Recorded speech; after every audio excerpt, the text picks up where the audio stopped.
Question 8 asks us to calculate the cash generated from operations for the year ended 31st of March 20x5.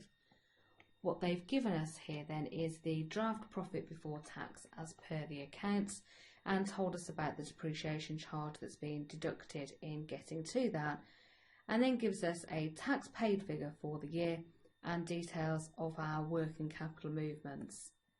So this question is looking at the indirect method of calculating cash generated from operations, where we will start with the profit before tax.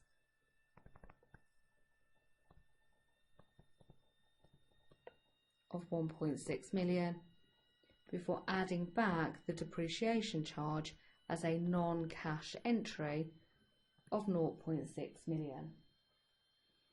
What we then want to do is go and think about our working capital changes, and so in each case what we're really doing is calculating the difference between the figures for the 2 years.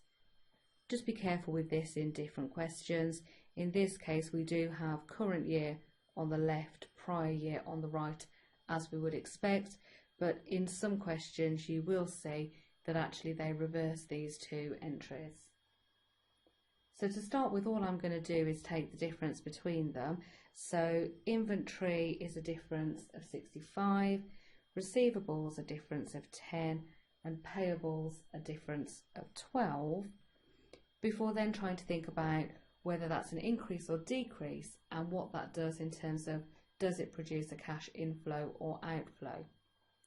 So if we work on the basis of our inventory first of all, an asset account, if we had an asset of 521,000 last year but only 456 this year, that is a decrease in that asset.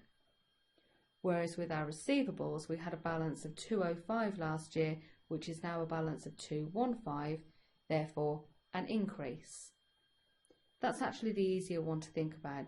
The only way to increase an asset would be to spend more money, so this one will actually appear as an outflow of cash, whereas decreasing an asset has the effect of an inflow of cash. When we come to look at our payables account, remember that this is a liability rather than an asset. So if we had a 269,000 liability last year compared to 281 this year, that's actually an increase, and so works in the opposite way to our assets. If an increase in an asset is an outflow, an increase in a liability would be an inflow. So once I take my 1.6 million profit, add on my depreciation charge, and then add on the movement in my inventory and payables, less the movement in my receivables, that should bring me down to a figure of 2267, which is the answer to this question.